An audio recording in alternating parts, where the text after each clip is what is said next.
예수님께서 보혈 흘려주신 그 십자가와 부활하셔서 다시 오신 부활의 영광은 모든 우리의 죄 짐이 벗겨지는 거예요.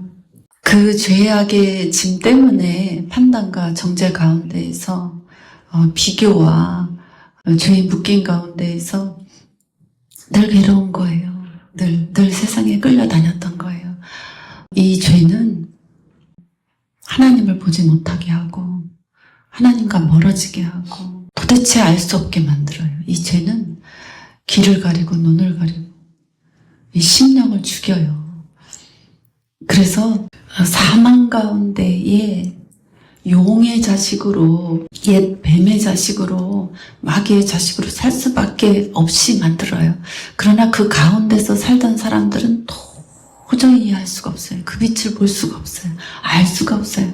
하나님의 사람이 나타나서 외치고 해도 알 수가 없어요. 예수님을 알아보지 못한 이스라엘 백성처럼 도대체가 그 하나님을 알 수가 없어요. 그런데 그 십자가를 바라보는 자들은 알게 돼요. 그 하나님을 바라보는 자들은, 사랑하는 자들은, 자꾸 찾는 자들은 알게 돼요. 그 빛을 보게 됩니다. 그리고 빛 가운데로 나오게 돼요. 참 놀라운 신비예요. 하나님이 준비하신 이 구원의 길, 구원의 계획, 온전한 구원, 완전한 구원은 신비스럽습니다.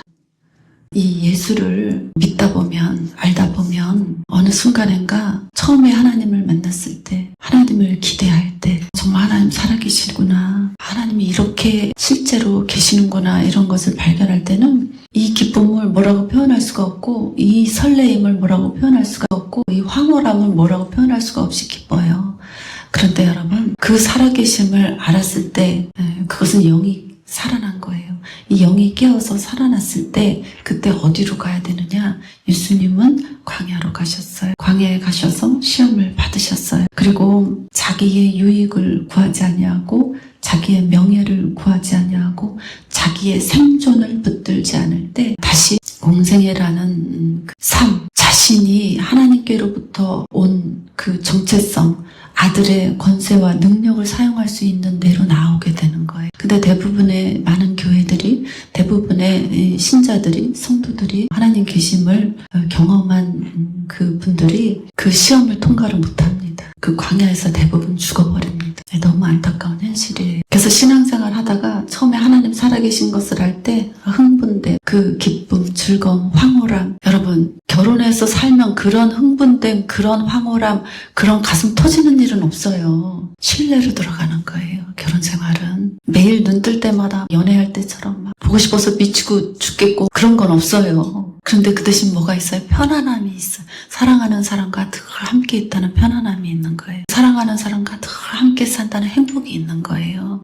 근데 그걸 못 견뎌. 성도들이 못 견뎌. 뭐냐? 내가 처음 하나님 살아계심을 알 때는 너무나 이 흥분됐었는데 어느 순간 신앙생활을 하다 보니까 없어지는 거예요. 그 흥분감이. 그리고 그걸 못 견디는 거예요. 그 시간을 못 지나가는 거예요. 그 시간은 뭐냐? 신뢰로 들어가는 시간이에요. 신뢰. 하나님이 살아계셔서 나를 자녀 삼아 주시는 구원의 길로 인도하셨구나. 이 신뢰로 들어가는 거예요. 그러면서 그 하나님과 함께 사는 연습을 하는 거예요. 6월절 어린 양의 피는 새 삶을 여는 거예요. 6월절 어린 양의 피는 용의 자식을 잘 살게 해주는 게 아니에요. 용의 자식의 자리에 있는 그 사람을, 그 형편을 나아지게 해주시는 그런 구원이 아니에요. 새 삶이 열어지는 구원은 어떤 구원이냐? 완벽하게 새로운 사람이 되게 해주시는 거예요. 그렇다고 해서 내 성향이나 내 기질이나 내 형편이나 처지를 무시하고 다른 어떤 사람이 되라고 하시는 게 아니에요. 완벽하게 나를 존중하세요. 온전하게 나를 사랑하셔요. 하나님이 땅에 내려오셔요. 내 낮은 자리까지 내려오시는 거예요. 그래서 나를 있는 그대로 사랑해 주시는 거예요. 그러면 뭐가 새로운 피조물이고 뭐가 바뀐 거냐? 그 자리에서 내가 마귀 자식으로 살던 모든 묶임을 풀어주시는 거예요. 내가 용의 자식, 뱀의 자식, 그 상태에서 벗어나게 해주시는 거예요. 그것이 구원이에요. 그래서 계시록에 바다에서 올라오는 짐승에게 용이 권세와 능력을 줍니다. 땅에서 올라오는 짐승에게 권세와 능력을 주는 거예요. 어린 양처럼 생겼는데 그것이 용의 능력을 받으면 잘하는 거예요. 뭐예요? 바다에서 올라오는 짐승, 두 짐승은 내 안에 있어요. 내가 마귀 자식이었기 때문에 그 짐승은 내 안에서 나오는 거예요. 바다에서 올라오는 짐승은 내 생각 가운데 하나님과 멀어지게 하고 하나님을 모독하게 하는 이름들을 쓰게 하고 언어들을 쓰게 하고 행위들을 하게 만드는 내 안에 내 생각을 끌고 가는 마귀, 옛뱀, 용에게로부터 나온 내 이 상태를 말하는 거예요. 땅에서 나오는 짐승 뭐예요? 내 안에서 나오는 짐승이에요. 내 몸에서 나오는 짐승이에요. 말씀은 어린 양의 말씀인 것 같, 그 생각도 비슷한 것 같. 그런데 그것이 뿌리가 뽑아지지 못하고 누구 말을 하냐? 누구 말을 듣느냐? 용의 말을 듣는 거예요. 그것이 죄의 특성이고 특징이고 본질이란 말이에요. 그런데 그것을 이겨주시고 완전한 새 삶을 살게 해주시는 거예요. 그 하나님이란 말이에요. 이 길을 누가 갈 수 있을까? 하나님을 사랑하는 자는 갑니다. 이 길을 누가 볼 수 있을까? 하나님을 찾고 또 찾는 자는 그 길을 봅니다. 참 놀라운 비밀이에요. 세상의 사람들은요, 교회도 화려해야 하나님이라고 생각하고, 세상의 사람들은요, 교회도 사람이 많이 모여야 교회라고 생각하고, 하나님을 왜곡하는 거예요. 이게 죄성이에요. 죄는 왜곡시켜요. 참으리 옳은 말, 선한 말, 좋은 것, 값비싼 보물, 그것을 교회가 소유하고 있어도 세상은 볼 수가 없어요. 그 눈은 왜곡됐고 귀가 왜곡됐고 절대 볼 수가 없어요. 감추어져 있어요. 그들에게는. 진리는 뭐냐? 드러나는 거. 감추인 것이 하나도 없이 드러나는 거예요. 어떻게 드러나냐? 하나님과 하나님의 백성과의 관계, 그리고 그 하나님 앞에서의 백성의 상태, 이 모든 것을 다 드러내요. 하나님의 임재는 드러냅니다. 어떻게 드러내냐? 너 마귀 자녀야. 지금 영이 죽어 있잖아. 혼이 죽어 있잖아. 몸이 죽어 있잖아. 그러나 용에 대하여는 완벽하게 살아있잖아. 이것을 다 드러내는 거예요. 진리가 드러낸다는 뜻이에요. 언어가 다 드러내요. 감추인 것이 없이. 구약에는 드러내지 않습니다. 왜? 죽어버리니까. 그러나 신약에는 다 드러내도 살 길을 주시고 드러내는 거예요. 살 길을 주시고 드러냅니다. 지금 한국교회 성도들 상태가 어떤지 아세요? 하나님은 경험해서 알아. 대부분의 성도들이. 그런데 이제 뭐가 보여요? 교회가 아니구나. 이게 보이는 거예요. 성도가 이제 방황하기 시작한 거예요. 왔다 갔다 하는 거예요.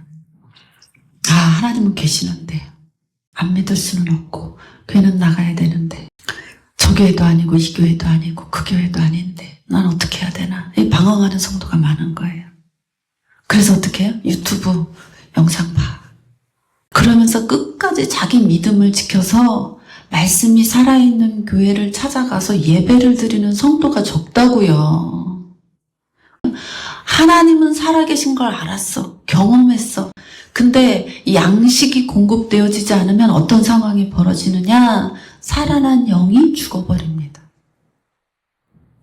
용의 자식, 옛뱀, 마귀의 자식에서 하나님이 살아계신 것을 경험하고 하나님의 자녀로 영이 깨어났단 말이에요. 근데 그 하나님의 자녀들을 성장시키고 자라게 하지 못했기 때문에 죽어버리는 거예요. 죽어버려요. 허다합니다. 지금 죽어가는 사람들이. 자기가 죽어가는지 몰라요. 정당화시켜요. 하나님 아시지요? 저 교회도 아니고 그 교회도 아니고 이 교회도 아닙니다. 하나님 살아계신 건 압니다. 그러면서 어디 다녀요? 이제 사람 만나러 다녀요. 어떤 사람요? 신앙이 있는 사람이 아니에요. 우리가 나가서 만나지는 사람들은 신앙이 없는 사람들이에요. 그런 사람들을 만나게 되면 같이 어디 가요? 신앙이 없는 자리에 갑니다. 신앙이 없는 자리에 가면 뭐 해요? 장사하는 얘기, 돈 버는 얘기, 여행 가는 얘기, 취미생활하는 얘기. 어디 가면 뭐가 좋더라. 요새 자기네 자식은 어디 보내? 이 세상 얘기 하다 보면 어떻게 돼요? 이제 우상 숭배에 빠지게 되는 거예요. 어떤 우상이냐? 세상이라는 우상에 빠지게 돼요. 근데 하나님은 내가 경험했기 때문에 살아계신 걸 알아. 알고는 있어. 근데 희미해집니다. 그러다 보면 어떻게 돼요? 이제 영이 죽어버려요. 가라지와 알곡이 한 밭에 같이 자라. 자기 속에 알곡도 있고 가라지, 이게 자기 속에 한 사람 안에 있는 거예요. 한 교회가 있는데 나는 알곡인데 쟤는 가라지야. 이거 아니에요. 내 속에, 머리끝에서 발끝까지 내 속에, 내 심령에 가라지도 있고 알곡도 있다고요. 그런데 내가 자꾸 알곡이 없어지고 가라지가 더 커져. 심각한 건데 그냥 두시는 거예요, 하나님이. 시간을 주시는 거예요. 그러다 나중에 어떻게 해요? 그 영이 다 죽어버리면, 그냥 쭉정이가 돼버리면 마지막 심판으로 들어가 버립니다. 마지막 심판은 죽어서 있는 게 아니에요. 이 땅에서 이제 되돌릴 수 없을 때까지 가버리는 거예요. 그럼 뭐예요? 하나님과 완전히 멀어지게 되는 거예요. 여러분 생각해보세요. 하나님이 인격이셔요. 여러분, 이 땅에서 하나님과 그렇게 멀리 살았는데 이 땅의 삶을 다하고 하나님께 갔을 때 모든 걸 알아요. 알파와 오메가를 알아요. 시작도 알고 끝도 알아요. 하나님도 알고 인간도 알고 창조물도 알고 우주도 알고 다 알아요. 그러면 그 모든 것을 아는 가운데 왕의 왕 되신 하나님이 어떠하신지를 다 아는 가운데 가까이서 살지 못하는 고통은 어떨까요? 생각해 보셨어요? 그 고통은요, 우리가 죽어서 가는 이 불구덩이하고는 비교가 안 되는 그 고통이에요. 그렇지 않을까요, 여러분? 그렇지 않겠어요? 그 위대한 하나님, 그 크신 하나님, 그 사랑의 하나님, 완전한 하나님, 완벽한 하나님, 그분이 내 아버지인데 그 곁에 가지 못하는 고통이요. 그건 말로 못하는 거예요. 그렇게 영원히 살아야 돼, 여러분. 그 고통은 말로 못하는 거예요. 이 땅에서도 홍길동이 아버지를 아버지로 부르지 못하는 고통이 그렇게 컸다는데, 예? 서자라고 아들의 신분을 주고 모든 형통의 복을 주고 완벽한 부활의 영광 가운데 모든 것을 다 가진 자로 이 땅에 세웠는데 하나도 못 누려보고 제 가운데서 불구덩이 가운데 타다가 마지막에 진노의 포도주 틀에 밟혀가지고 성박해서 버림을 당하는 그 삶을 살다가 하나님 앞에 가서도 그 위대한 하나님, 그 사랑의 하나님, 그 크신 하나님, 그 완벽한 아버지, 그 곁에 가지 못하고 멀리서 살아야 되는 그 심정, 에? 얼마나 괴로울까? 얼마나 고통스러울까? 얼마나 후회할까? 에? 이 땅에서의 이 인생은 축복입니다. 이 인생은요, 축복이에요. 하루하루가 축복입니다. 후회 없이 사시기를 바랍니다.